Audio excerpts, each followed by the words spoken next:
Welcome to AfriMind. Today we're having a conversation with Ambassador Obongo. He is the Deputy Chief of Mission at the South Sudanese Embassy here in Washington, D.C. And today we're going to have a conversation about several things. Firstly, we're going to talk about the newest country and the youngest country in the world, South Sudan, and look at some of the challenges that South Sudan is facing in terms of coming up with a lasting solution to the crisis and the conflict there. And then we're going to go into some of the positives and talk about some of the amazing initiatives that are coming out of South Sudan. So thank you once again and welcome to the conversation.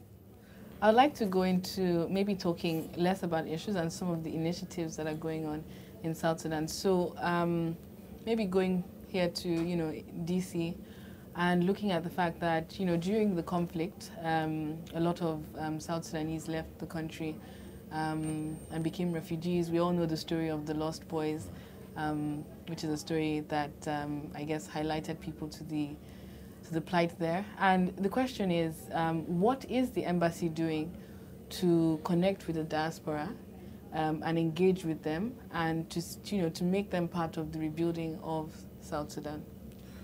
Yes, the government and the embassy. In the embassy, we have one of our diplomats who is in charge of diaspora and communities in the United States. The United States is considered one of the country with a big South Sudanese diaspora.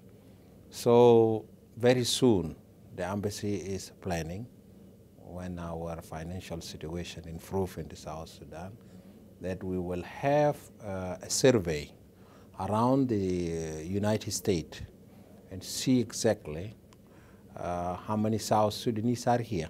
Okay. And then we are trying to develop a database for all of them, and then their names, originally which state they come from, which countries come from. Yeah. So now it is in our plan with this year. We hope with our austerity measures, if things improve, and I hope it is will improve. So this is it is already in the pipeline. Okay. Secondly, we are also encouraging. So with this database, yes, we will know their qualification, those who have done what, those who have studied what, and we will encourage them, these boys and girls, that if they go home, because one of the problems also facing us home is the shortages of workforce in all fields. And we have a problem that the boys and girls who have studied in Sudan, in the United Sudan, they were doing it in Arabic. Yeah. So now the government also have a policy for them to be taken to Nairobi or to be taken to South Africa, so that they improve their skills of English. So these boys and girls in the United States, in Canada, in Australia, these are the assets that we want to encourage them strongly, so that they can go home and then also participate in reconstruction and rebuilding of the newborn nation of South Sudan. Fantastic. That their father and their grandfather fought for it. Amazing. And are there any exciting initiatives that are going on in the country?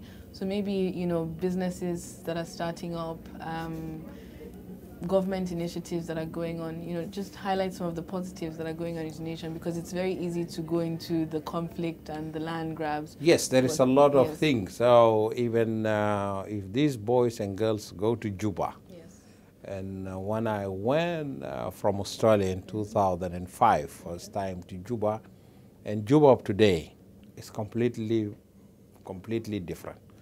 And then you will see the economic is booming, the trade is booming, and not only in Juba, even in 10 states.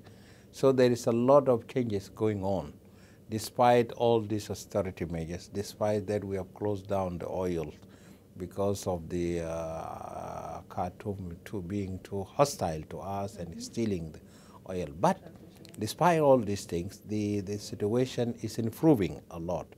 But it needs all South Sudanese to put their hand together and help the government. And especially, we are encouraging the private investors to go and invest in South Sudan, especially from USA. And for your information, on the 16 and 17 of April, there will be a donors forum that will take place here. And that this donor forum says to encourage how to help South Sudan in this transitional period, and how to also encourage the commercial investors in the United States to go and invest in South Sudan. So we hope some of the private sectors and private company will have a courage to go and assess in South Sudan and help us as they have helped us in the past. Amazing, absolutely. Thank you very much. Thank you, It's been an Thank you very much. pleasure. Thank you for coming. Thank you.